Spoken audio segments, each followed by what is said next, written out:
Hello there and welcome to another episode of your most watched business show in the country. This is the Business Weekly Show here on Citi TV and I am your host, Michael Obodu. A lot has been happening this week, from issues with the ECG prepaid meters to the deadline for the SIM card registration exercise. All that and more we've put together for you in the next 1 hour. If you're ready, let's go.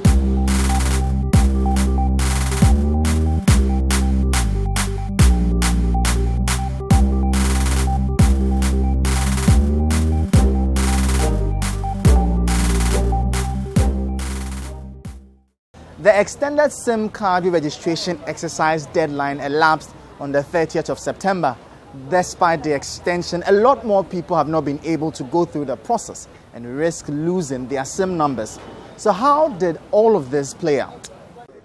So it's the 30th of September 2022. That is the deadline for the SIM card re-registration exercise, as was announced by the Ministry of Communications. You remember that the Sector Minister, Esla Usokufo, at a press conference on July 31, in her own words, says that she has reluctantly extended the deadline for the SIM card re-registration exercise. With today being the final day, or in Accra and also in town to assess the situation so far, have a lot of people been able to register their SIM cards as is expected of the Ministry of Communication and also the NCA.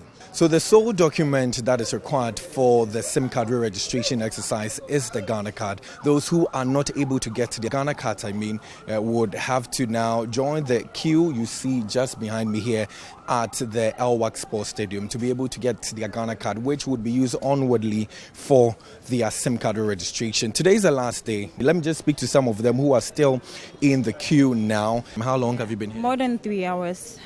Yes, I've been here more than 3 hours. I came here around 10. Yes, and we are being told that we wouldn't even get our cards today. Why? What excuse are they giving? They said the process has been changed. The whole system for the whole thing has been changed. So you come and request that your card is missing. Then later they will call you. Then you come back. You come and do the whole process again. Then you go back. Then they'll call you again. Then you can come for your card. So if I get you, it means that you are coming for a replacement? Yes. Now, today is the final day for the SIM card registration. How are you taking it? Because we understand that by close of today, if you do not have it registered, your SIM card is going to be deactivated. How are you going to take it? Well, if it's done, it's done. But would you say it's unfair on your part? Because now you have been here for several hours, but then we do understand the process has changed. Yes. I think they should give us a little bit more time, because some of them are not even, the cards are not even working for some people. Some people cards are not working really well, and some cards are still in the system. So definitely they have to extend the time for that, yes. Are you not sure if we extend it, you go to sleep and then come the very last? I want the freedom. I don't want this hustle again. So yes, I would do it once and for all, then just forget about it. Actually, I've not even registered my SIM card. It's unfortunately. So it can be possible for that today, I hope, because I'm not seeing any movement that even though doing the process for me, I'll get it right now. So after that, I'm supposed to go and come back again, or I don't know anything about it again. So it's unfortunately, yeah. How many SIM cards do you have that you would have? I just have only one, yeah. So now, how worrisome will it be for you if you cannot use your SIM card again? Oh, it's a problem for me because the work I'm doing, I'm receiving so many calls. So if my SIM was disconnected, I'll be very, very sorry, and I don't know what to do again, because I have heard that today is the end of the road. Yeah, so I'm even scared. Yeah, I will lose my clients and so many things. So here at the Elwak Sports Stadium, which is a major center for the NIA, some telcos have also taken advantage of this process and have also set up centers for their customers to be able to go about the SIM card registration. Currently, we have Vodafone and also MTN on this side. They have set up centers here. I'll just go in and speak to some of the people who are going about their registration. Let me speak to this lady. How has the process been for you so far? At the beginning, it was very tiring because I came here June 26th. I just got my card. That's for your Ghana card, I guess. Yes, that's for the replacement. And what was really the reason? Because if you've been coming here over the last 2 months, it means that you should have been able to go about the process well. I don't know. I don't know what happened. Anytime I come back for the replacement, they will tell you it's not ready. It's not ready. I've been here about 4 times. It was only today I came and I had it. And all those times that you've been here, how was really the turnout? People coming here, how was it? There are so many people because the first day I came 3 a.m. I was here 3 a.m. The second day 3 a.m. And then the third day was 4 a.m. before I finished going through the process. When you were coming to that, I'm sure you had it at the back of your mind that today is the last day for the SIM card registration. When you were coming, were you hopeful that you were going to even get Definitely. I knew definitely I'll get my card today. Because the last time I came was about 2 to 3 weeks ago. They told me I should come this year. And finally, you've been able to get your Ghana card, so you're here. How are you going to get your process done for the SIM card registration? Yeah, we are in a queue. So when it gets to my turn, I will do that, yes. 3 SIM cards. I have MTN 2, I have Vodafone 1, and then Tigo 1. Yes. That's actually 4? Yeah, 4, yeah. So you'll be finishing with the MTN, that's the 2 of the SIM. I've done the other one before the car got missing. Yeah, so it's only one chip that I'm coming to. So it's 4:20 p.m. and here at the Vodafone office located at Osu, people are still racing against time to register their SIM cards. As you can see, some people have gathered here. Their worry is that they've not been able to register their SIM cards, but they're just trying to see if they can do that by close of today, which it is actually the deadline. Let's speak to some of them. Why are you now coming? I was bored. I didn't want to. Why did you want to do it? Because I was bored. I didn't want to. I didn't feel like, so I didn't do it. Well, is it because you think it doesn't really make sense to you, or what reason do you have for you not to feel? Exactly. I feel like it doesn't make sense. I don't see the need to, because I heard they've done the same thing in the past before. This isn't the first time, so I don't see the need to. Yeah, it wasn't really necessary to me. So yeah, that was why. What really pushed you for you to come today, being the final day? I just decided to do it because they sent me a message. So I'm like, oh, okay, they might be serious after all. So let me just do it once and for all. But were you not bothered that if your SIM card is deactivated, it will take a toll? I mean, you have to struggle. You can't access the internet. You can't make calls and all that. Oh, I wasn't really worried because they kept procrastinating the dates all the time. So I felt like maybe, okay, they will still procrastinate. So, and most of the time I was actually busy. So, yeah, business is also part. But yeah, they were still procrastinating. So I felt no matter what, they were still procrastinating. So let me just relax. You're still watching the Citi Newsroom on Citi TV. Let's head to the Ashanti region where mobile network subscribers have also thronged the various centres of their providers to get their SIM card registered. Meanwhile, the Member of Parliament for Ningo Prampram, Sam George, who has been vociferous about this whole process, is calling for another extension of the deadline for the SIM card re-registration exercise. It's an illegality, simple put. I mean, that so-called deadline should be disregarded and treated with the contempt that it deserves. The minister has no power to institute deadlines for deactivating SIM cards. On what basis is she registering the SIM cards in the first place? What law gives her the power to do a re-registration? Yes, we all agree that there is the need for us to re-register SIM cards, but there is no law that empowers her to do that. And even when you read the law she claims empowers her to do that, she refers to Section 7 of LI 2111. That same LI in Regulation 9 of that same LI states how registrations that are biometric must be done.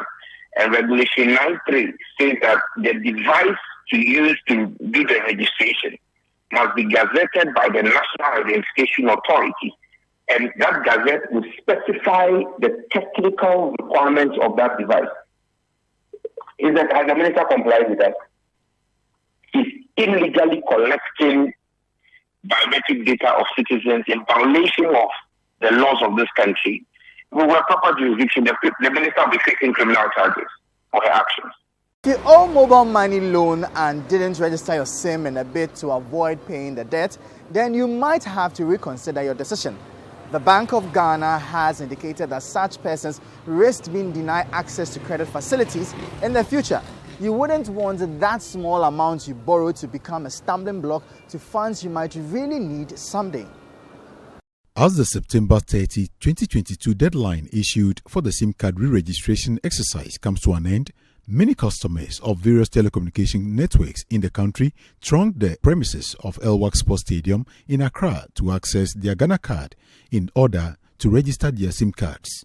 Even though some have deliberately decided not to register, others who had misplaced or noticed an error on their national identification card raced to catch up before the deadline. Have you registered your SIM card? Oh, I haven't. I haven't got my Ghana card, so I can't register. Tomorrow is the deadline. Do you know that? Yeah, I know that.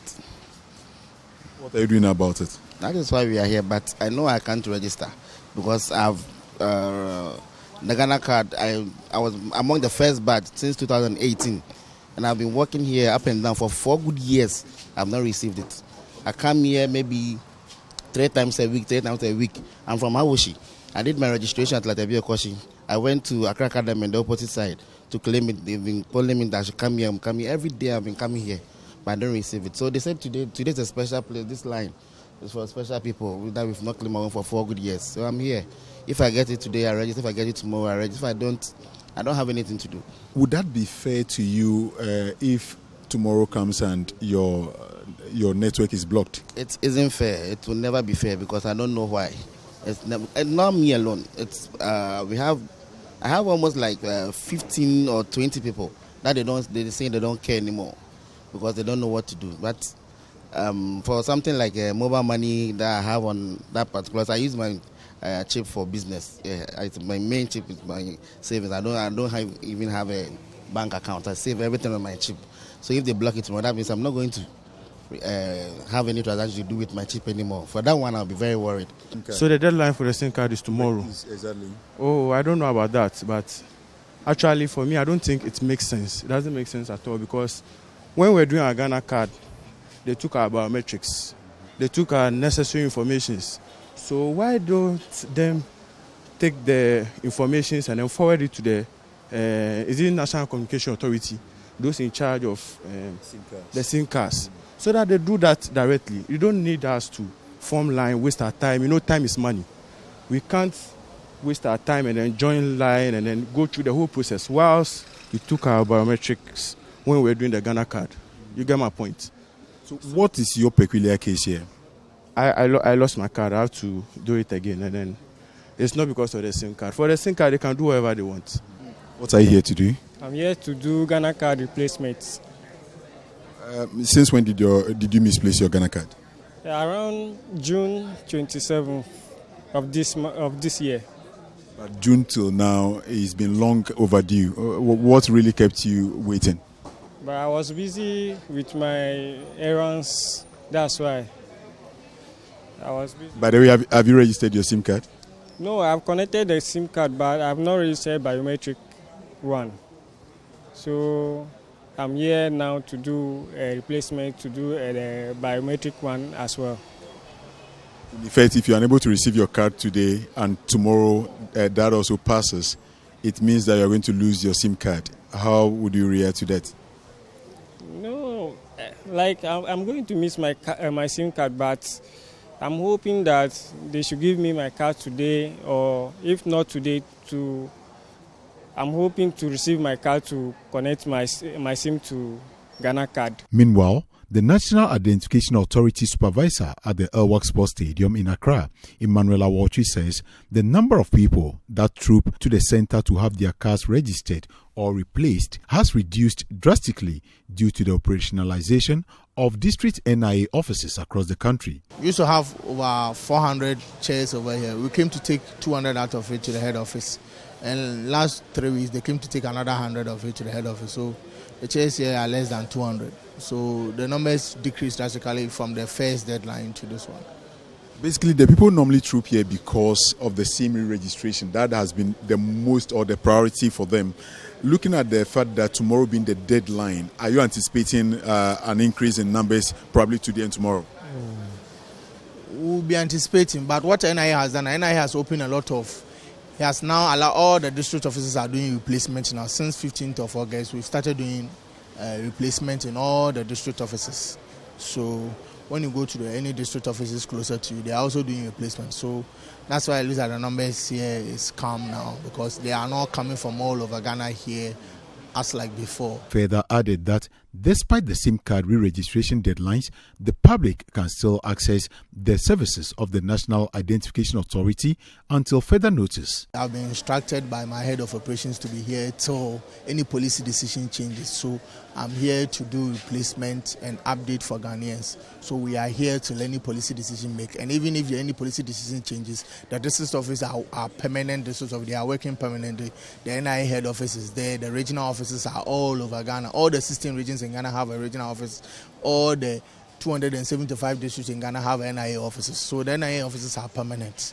And we are here into the foreseeable future. If any changes, NIA will communicate officially. Meanwhile, players in the fintech space have lauded the announcement by the Bank of Ghana that defaulters of Momo loans stand the risk of being denied access to future credit facilities, adding that it would help enhance Ghana's credit system.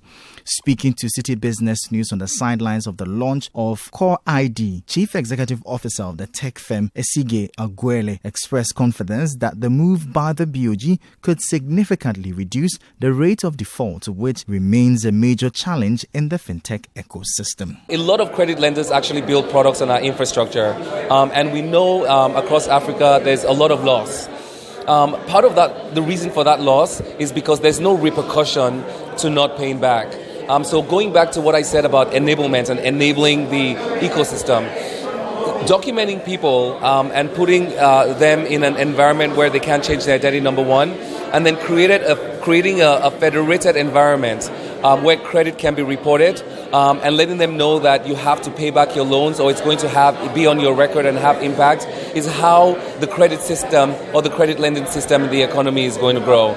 So I think it's a very, very powerful thing. It's something that has to happen. People will unfortunately have to learn some hard lessons about paying back, but this is definitely going in the right direction. It's very exciting.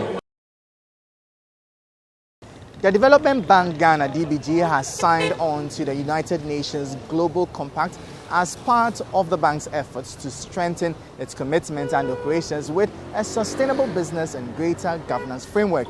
The United Nations Global Compact is a UN pact which enjoins its signatories, mostly businesses and firms worldwide, to adopt sustainable and socially responsible policies and to report on their implementation. The compact has a 10-principle-based framework for businesses. This enables them to operate in ways which meet fundamental responsibilities in the areas of human rights, labor, environment, and anti-corruption, which form the pillars of the UN Global Compact. The Development Bank Ghana believes by incorporating the 10 principles of the UN Global Compact into strategies, policies, and procedures, and establishing a culture of integrity, companies are not only upholding their basic responsibilities to people and planet, but also setting the stage for long-term success. Also, according to the bank, by becoming a signatory of the United Nations Global Compact, it is reinforcing its commitment to uphold and protect human rights, labor, environment, and anti-corruption principles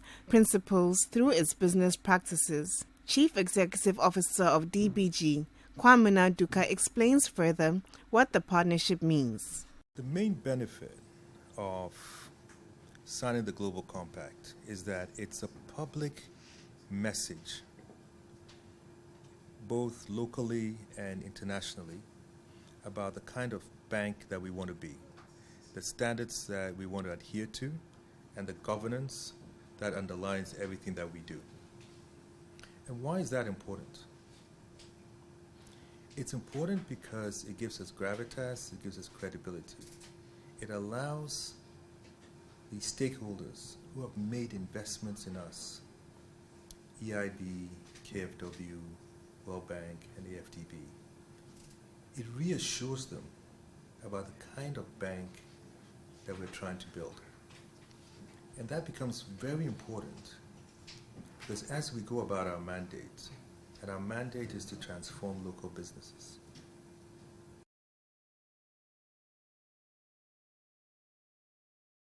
If you had any concerns about Ghana's negotiations with the International Monetary Fund, IMF, the Minister of Finance, Ken Ofori-Atta, has allayed all your fears. He says government will fast-track negotiations to ensure key aspects of the program are reflected in the 2023 annual budget statement, which will be presented in November 2022. Talks have begun on a comprehensive debt sustainability analysis with the IMF for a $3 billion support program. The formal negotiations for a fund-supported program between the government and a team from the IMF began on Monday, 26 September. The IMF meeting will cover a period of 10 days. Talks have begun on a comprehensive debt sustainability analysis with the IMF for a $3 billion support program. Addressing the media, Finance Minister Ken Ofori-Atta said government is committed to ensuring that a comprehensive package is negotiated with the IMF with the aim of restoring and sustaining macroeconomic stability, ensuring durable and inclusive growth, and promoting social protection. Having a sustainable debt path is a prerequisite for the IMF program. Therefore, the IMF, World Bank, and the Ghana team are currently undertaking a debt sustainability analysis to inform the program negotiations. In addition, the IMF and government team are working to update the medium-term macro-fiscal framework to inform IMF program design. Also, the government team and the IMF team are discussing policy measures and structural reforms proposed in an economic program aimed at addressing the economic challenges facing the country towards restoring and sustaining macroeconomic stability, fiscal and debt sustainability, as well as promoting durable and inclusive growth and social protection. The Finance Minister added that no agreement has been reached with the fund on the parameters of debt operations. We simply have not reached any agreement with the fund on the parameters of any debt operation as we are in the process of completing the debt sustainability analysis. Government shall continue to actively engage all stakeholders in a clear and transparent manner as we seek to fast-track the IMF negotiation process. Ghana needs a viable domestic financial system to support its development program, especially in these 3 years with limited access to international capital markets. Therefore, everything must and will be done to protect our financial sector. And there must be room for a win-win conversation through extensive stakeholder engagement with both our domestic and external investors. Ghana has always had a collaborative approach with its partners, and we shall, I'm confident, come out of an historic arrangement. Still on the International Monetary Fund, IMF, the director of the Institute of Statistical, Social and Economic Research, ISE, at the University of Ghana, Professor Peter Porte, is optimistic that the interest being showed by the fund to save Ghana's economy will boost investor confidence. The Ministry of Finance on Monday confirmed that its officials and that of the Bank of Ghana have commenced a comprehensive debt sustainability analysis with the International Monetary Fund for a $3 billion support program. The statement issued by the ministry explained that the program seeks to establish a macro-fiscal path that ensures debt sustainability and macroeconomic stability, underpinned by key structural reforms and social protection. The IMF team is in Ghana until October 7th to continue discussions with the government on policies and reforms that could be supported by a lending arrangement. This round of engagements coincides with international ratings agency Fitch downgrading the country's creditworthiness to junk status, in addition to the already existing problem of inflation and cedi depreciation. This has heightened calls for the government to, among other things, restructure its local currency debt stock as required by the IMF. Reacting to these developments, the director of the Institute of Statistical, Social and Economic Research at the University of Ghana, Professor Peter Quarty, is hopeful these steps being taken by the IMF to save Ghana's dying economy will spice up investor confidence in the country. The IMF has its own strategies or structures that it goes through. These are processes it goes through to ensure that it doesn't just come in, it comes in to rescue the situation. Some might take 6 months to 12 months, and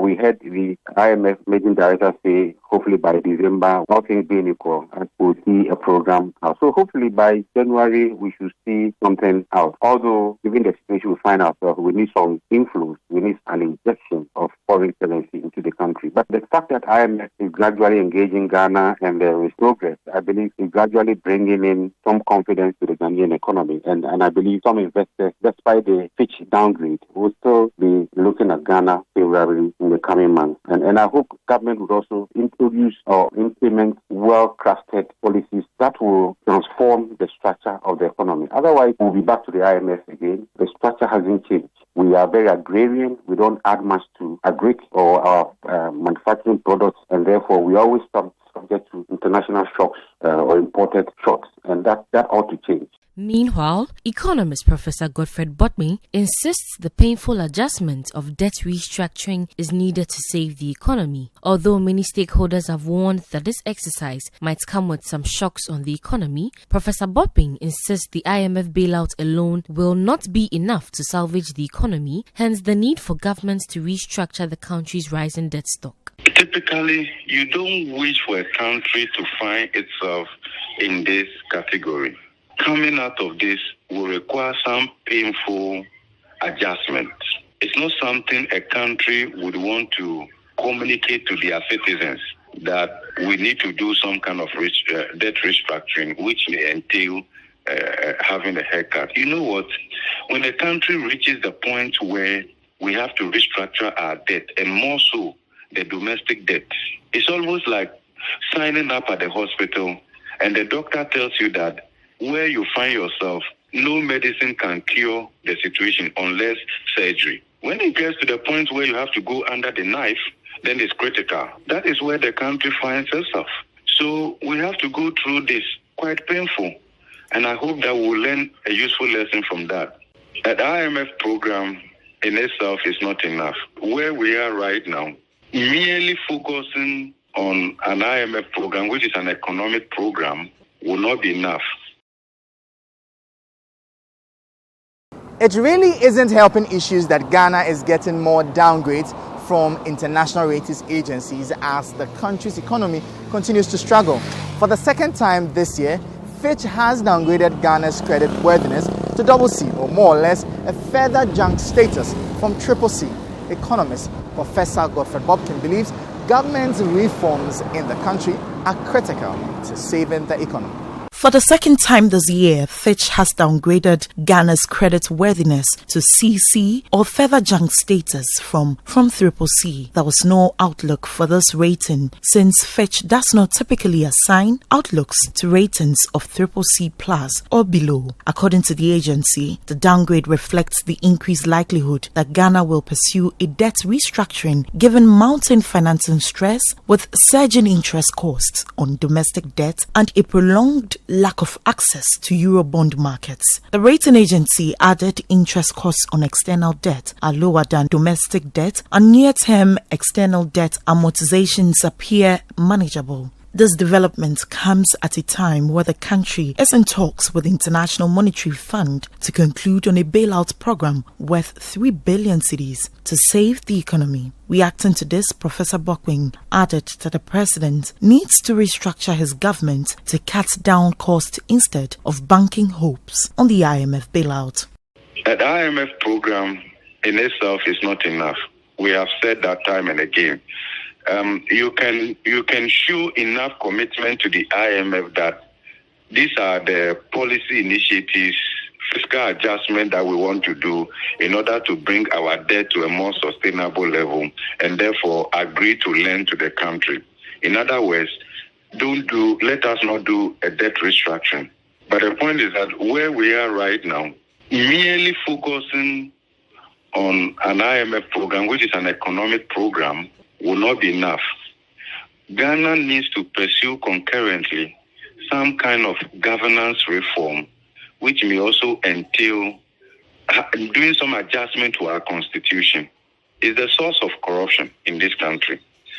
And then also initiating certain productivity enhancing reforms across the entire spectrum of the public sector. The reason I say so is that an inefficient public sector represents cost to the private sector as it interacts with the public sector. Let's turn now to the cylinder recirculation model policy. What do you know about it though? Well, for those of us in the southern part of the country, we have to prepare for the rollout of the program, albeit on a pilot basis. For LPG marketers in the country, however, they still stand by their reservations with the policy, and here is why. The government has announced that the cylinder recirculation policy is set to kick off in the country by the end of the year. This comes years after the policy was introduced as a stopgap measure following the atomic junction gas explosion disaster in 2017. The Association of LPG Marketers has since raised concerns about the decision by the government, describing it as counterproductive for their businesses. Speaking at the Ghana International Petroleum Conference, Chief Executive Officer of the National Petroleum Authority (NPA), Dr. Mustafa Abdulhamid, stated that the move formed part of efforts to increase usage of LPG for domestic purposes in the country by 50%. I have also reiterated that government is determined to make the cylinder recirculation model policy a reality. In the entire region of West Africa, it is only Ghana and Nigeria that still operate LPG filling stations, and we should all work assiduously to eliminate the phenomenon of filling stations. On our part at the National Petroleum Authority, we are determined that by the close of this year, we should start piloting the cylinder recirculation model, at least in the southern part of our country, with a determination to ensure that by 2030, we achieve an LPG penetration percentage of 50%. Meanwhile, the LPG Marketers Association of Ghana has stressed the need to ensure its members are properly integrated in the implementation of the cylinder recirculation policy in the country. Vice President of the LPG Marketers Association of Ghana, Gabriel Kumi, believes the government must do all it can to ensure that the businesses of its members are protected. It all depends on how it is to be implemented. I mean, one, you need to ensure that the current players in the industry are properly taken care of. You need to ensure that the players who have built the industry over the years are taken very good care of in terms of trying to rope them in properly so that they drive this policy. They own this policy and drive it. That is number one that should be done. The government have not equipped us. I mean, this industry, as I did indicate, has been built by indigenous Ghanaians, by the private sector. So if government is coming up with a policy, a new policy, it's important that government really equip us, government really take us through, government really drag us along, so that we are the people on the field. We are the people who are supposed to implement the policy, to give meaning to the practical implementation of the policy. So government should really rope us in so that we take complete control of the policy and drive it. This week has been very eventful with all the challenges people had with their ECG prepaid meters. While some had problems with loading their cards, others couldn't load their meters. You can imagine how frustrating this was for users of electricity. Were you part of them? How was the experience for you? For the past few days, a number of prepaid users who rely on electricity for everything they do are actually complaining that they are unable to buy prepaid due to some challenges that the Electricity Company of Ghana is encountering as it stands now. They've issued a number of statements, and essentially the communications director for external affairs has also been apologizing to their customers. But unfortunately, some of them say they've been here for the past 3 days now. They are unable to purchase their prepaid. What are you doing here, please? I came to buy prepaid. And then they say there is a fault, so we don't know the actual fault. But they say they have 3 types of meters, and then the 2 old ones are not coming, but only the one-way. They say something called one-way meter. That's the only one you can buy now. And then this one too is on network. You can buy it on phone, but the network is not working. That's why I'm here. For how long have you been without light? 3 days now. 3 days. What do you really need the power for? Is it for your house or for business? For business. What kind of business is this? We are having stores, and then we use the light for, you see, it's like a boutique, so we normally use the light so that when people come inside, they can see the things clear, then patronize and you see. So how is this affecting you now? Hey, because now every place of the store is dark. Every place is dark. There is no light. So now the business attendance is very small. Why wouldn't you go for an alternative like a generator? Can you buy petrol or diesel? Can you buy petrol or diesel? Now, look at 1 gallon, price of 1 gallon, petrol or diesel. And so, how much am I going to buy petrol or diesel? Hey, no. How much are you here to buy for the prepaid? Prepaid. And sometimes 1 month I can buy like 300. I've been to Kolebu, no network there. They say no network. I came to ECG VIP. They say no network there. Then here Avenue 2. You are using your money to buy light and you are telling us it's network. Is it only this one network which is in this country? It's not only one network. You see, you will be there, then they will sack your child from school for school fees. But meanwhile, you have to use light to do work and then get money to pay. But for ECG, it's only ECG that we have and Netco. But if there's ECG and you changing meters, then you'll be having problems. And let's use our light as you are changing it. But for 3 days now, 4 days now, and then there's no light, and you are just sitting there idle like that. What do you expect us to do? Do you go to the sea and go and eat over there, or where? They say they are working on the situation. For past 3 days or 4 days now. What are they doing? They are doing nothing. Absolutely nothing. There's nothing they are doing. How can the new meter be working and then the old ones are not going to? So as a client or a customer to ECG, why wouldn't you look for an alternative, like a generator? Generator? Which money? We don't have. There's no any money to go and look for a generator. Even fuel is expensive. Fuel is expensive. They are forcing us to do something that we don't want to do. And what would that be if you are even pushed to the wall? What do they want us to do? You go by the fixing it and use it, because you fix it, but you can't sleep in the night. Meanwhile, your wife, you have things in the fridge spoiling. Things are expensive now. Things are goddamn expensive. You came here since when? 5 o'clock. I came here since 5 o'clock. Why should you leave your family and be here at 5 o'clock? For what reason? Because of electricity, I came here. How badly do you need electricity? I needed to use it for machines and then sew dresses. Because I don't have electricity. Since last week, Saturday, up to now, I couldn't get it. I couldn't get the light. So I'm pleading to Nana Akufo-Addo to check the directors, the one they are in top. They're eating. They're enjoying.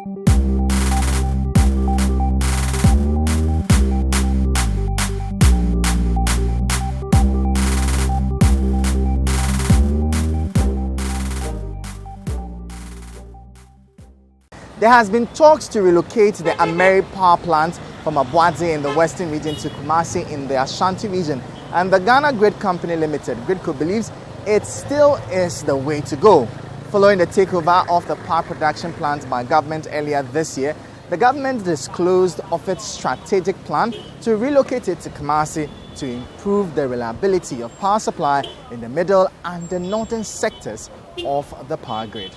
The government of Ghana officially handed over the operations of the Ameri power plant to the Volta River Authority after a transfer of ownership by the Ameri Group to government on January 20. The 250 megawatt Africa and Middle East Resource Investment Thermal Power Plant is expected to be transported to Kumasi this year to boost and stabilize the power system in the northern sector of Ghana. Till now, the government is yet to present the relocation contract agreement before Parliament for approval. Chief Executive Officer of Gridco, Engineer Ebenezer Esienyi, on the sidelines of a study tour by the Ugandan Electricity Transmission Company Limited, told Citi Business News his outfit is still looking forward to the relocation to save on transmission loss cutbacks in the power distribution sector. We are looking forward strongly to VRA relocating the Ameri plant to Kumasi. It is, to us, a game changer that will reduce our technical losses significantly. I know the gas pipeline that has been constructed ultimately can do about 600 plus megawatt in Ashanti region. We really want to see generators go. Meanwhile, as part of efforts to strengthen partnerships between Ghana and other African countries to better the power distribution sector, Gridco has begun cooperation with Uganda to develop the technical competence in the management of their power transmission network to enable it to deliver sustainable and reliable power to its citizens. This was disclosed when the Ugandan Electricity Transmission Company Limited made a 3-day visit to Ghana to go on a study tour at the Ghana Grid Company. Kwame Ejalu Ejuku is board chairman of the Ugandan Electricity Transmission Company Limited. In which the transmission of our request came through was testimony of Ghana's role in Africa and what it feels about the rest of Africans, very willing to share information and technology and know-how. We are truly grateful for that. In the next few days, we will learn and report on what we have learned, and then we shall say a little bit more. Did you know that although an amount of 157 million Ghana cedis has been budgeted for 2022, no transfer of the annual budget funding amount has been made to the District Assembly Common Fund as at the end of the first half of the year. The Public Interest and Accountability Committee, PIAC, is thus calling on the government to expedite the release of resources into the fund to enable the District Assembly. The annual budget's funding amount, ABFA, is the proportion of petroleum revenues allocated to the annual budgets of the government to support development financing in the country. According to the latest PIAC reports, out of the over $731 million in petroleum receipts which the country made in the first half of this year, the ABFA received $183 million. During the period under review, the report said PIAC inspected 17 ABFA-funded projects in 4 regions, 6 in Central, 5 in Eastern, 3 in Northeast, and other 3 in Western North. The projects including classrooms, bridges, clinics, roads, durbar grounds, markets, boreholes, warehouses, administration blocks, and staff bungalows were at various stages of completion. Addressing the issue, Chairman of PIAC, Professor Kwame Adom-Frimpong, said the release of funds must be prioritized. Until last year, where some parliamentarians and the government to court, Podu and others, it was not paying. So based on that, government also act on its responsibilities and paid an amount into the fund. Even though the amount was not up to the exact amount, something was paid. So we were thinking that once the government has made an attempt to go or comply with the act, it will continue. That was last year. By come this year, we are half year, 30th June, nothing has been paid. So we are just drawing the attention of the government that it's not a promise, it's enshrined in the act, a responsibility. Once it's there and he has started paying last year, he should go ahead and pay. Because we have some projects, a lot of projects, and our mandate is that any activity that uses petroleum revenue, we have to make sure that we monitor it and inspected it and give a report. So most of the projects are also under the district assemblies.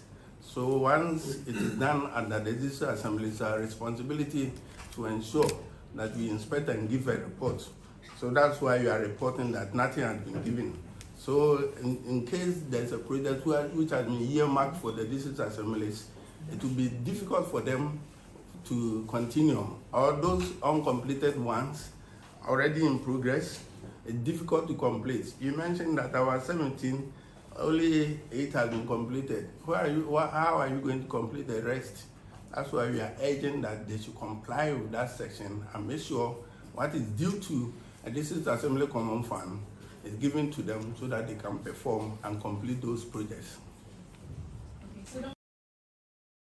Access to funding has always been a challenge for many startups in the country, and the story is no different for some women in the Bunu region who have resorted to entrepreneurship to earn a living. They are therefore calling on stakeholders to make resources available to enable them expand their operations. Ghana's unemployment rate stands at 13.9% in the second quarter of 2022, according to a study conducted by the Ghana Statistical Service. The story is not different in the Bunu region. However, despite this challenge, some women in the Bunu region are not resting on their oars, but have taken their destiny into their own hands and have turned their passion into various businesses and have also employed others as well. 3 of these women have been speaking to Citi News. After completing my first degree at the University of Energy and Natural Resources, of which I read chemistry, and doing my national service in Accra. After that, I tried applying for jobs, but was to no avail. I didn't know what to do next. So I even started with Shito. Yeah. But somewhere along the line, Sobolo is something I actually prepare in the house. And when we get visitors, we just give it to them or we serve them with it. So my friends were like, the thing you do, this Sobolo is very nice. Why don't you turn it into a business? I was like, Sobolo, dear, like a first degree holder, Sobolo. But as time went on, I realized, no, I can do something about it. So I sat down and I did my research, and I told my husband, and he also supported, and we started. I started this business with a capital of 250 Ghana cedis. You don't need that much to start a business. If you have the passion will drive you with any amount of money to do business. I went to Tamale to buy Ghana paste, the paint container from Tamale, coming to Sunyani to sell. And after selling, I gathered the money. But it takes people a month to consume the paint container. I asked myself, what can I do with this capital? I was waiting for them to be done with eating with the Ghana paste. Then I thought of this business. My uncle is into the production of Tom Brown, which is cereal legume. So I went there to learn how to do it. Yeah, so I worked with an institution for some time, I think 5 to 6 years. There was no salary, no allowance, nothing. So you bath in the morning, go sit and then come back home. And then you have to find resources to feed yourself. However, in the course of it, I started thinking aloud, for how long will I continue this way? Then anytime you go, they tell you, oh, hold on, don't worry, government will employ you soon. But it was not forthcoming. And so I decided that in order to keep myself busy, make some money for myself, at least I'm a lady, take care of myself, I need to do something. So the idea started coming, and then eventually I settled on soap making. With the mindset that with soap, every household uses soap. Access to finance to start their businesses has been a major challenge. They are therefore calling on the government and financial institutions to support small and medium-scale enterprises. Financing wasn't easy, yeah. So we had to start from somewhere.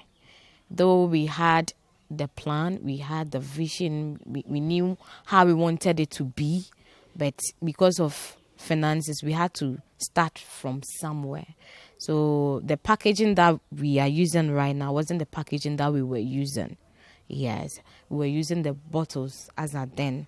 Before, as time went on, we changed it. All we need is the financial support.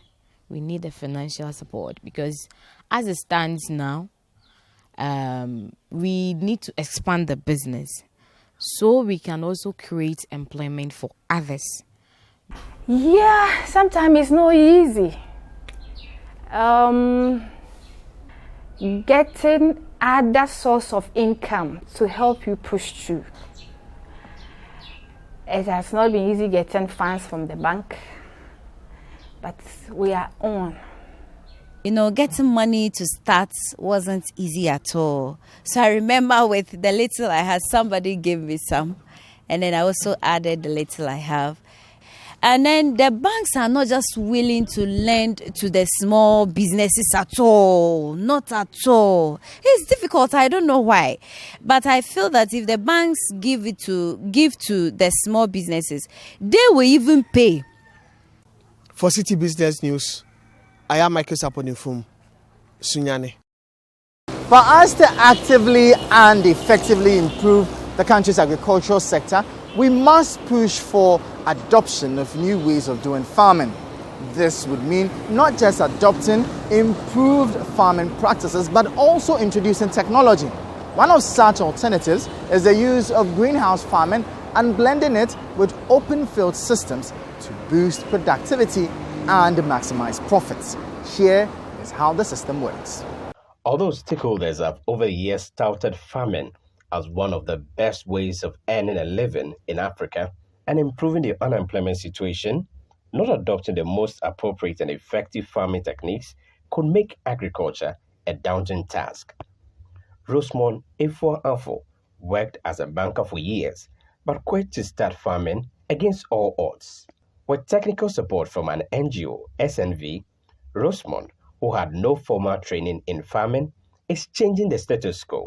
She tells Citi News she has picked the strengths of the greenhouse system and the strengths of the open field to create a hybrid system of farming which is more effective and productive. My value proposition is to solve the unsustainability systems of farming in Ghana. When you look at the greenhouse, it looks unsustainable in the long run. I looked at that. And then when you look at the open field, that one is very natural, very traditional with very crude tools, okay? But the greenhouse has a lot of technology. But the technology depends so much on human intervention, okay? You need artificial pollinators, a lot of artificial things, okay? But now the world is promoting nature. So I sought to take the technology side of greenhouse and bring it into our nature. That is the open field. The open field is characterized with just simple tools. So I took the technology like irrigation, like trellising, all the technology in greenhouse, and I decided not to build a house for my farm. I won't put my farm in a house. I'll bring it into the open for you to enjoy rain, the sun, bees, all those things you cannot get in the greenhouse. But my focus is also to produce goods or crops or foodstuff that has the quality and the look from the greenhouse. So when you look at the exporters and then those who supply the malls, they normally buy their goods from the greenhouse because of the look, okay.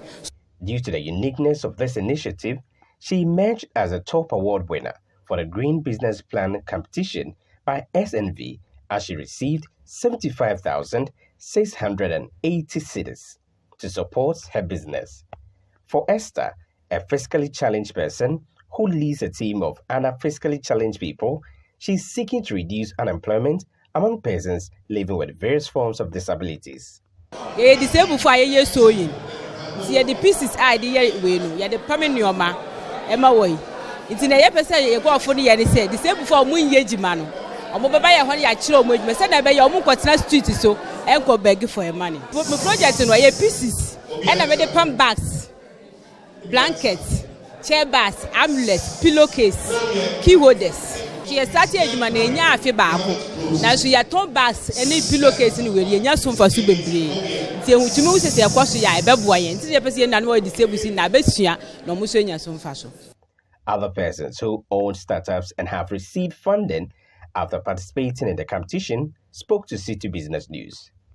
Actually, I'm a student, but I am not waiting for the government to employ me.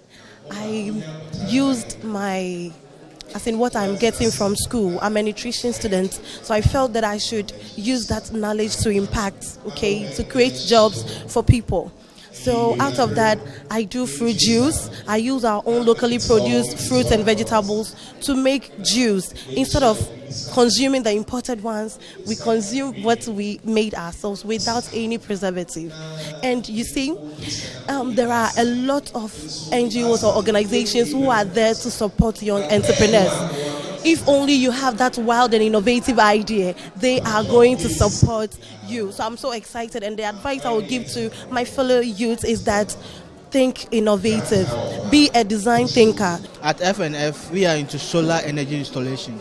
We install solar for irrigation systems, solar dryers, solar cold rooms, and also we use solar to generate electricity for household and offices. Because we all are aware of the increase of fuel and also the electricity, like the increment in it. So because of that, we are taking upon us to use the sun to generate a source of power for Ghanaians businesses and Ghanaians homes to be able to increase their production and also save money as well. Enokujo, Senior Skills Development Advisor for SNV, says beyond the over 1.3 million Ghana cedis which has been given to startups to develop their businesses, his outfit has also set aside 200,000 Ghana cedis for monitoring the successful utilization of the funds. I think for us, we have seen that there's so much here, but the challenge that we see is that the young people are not able to identify what they can do. So one of the things that we do actually is what we call a market scan. So we do a market scan of the areas we work in. We identify the resources that are available and then the opportunities, and we present to the young people. And so you see a lot of our young people, showing so much into this business. Otherwise, they wouldn't have applied. We wouldn't have had 722 people applying. So we think that we have so much here.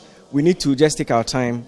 And of course, the institutions like NGOs like us and also government should be able to present the opportunities to young people so they stay and able to utilize these things as well.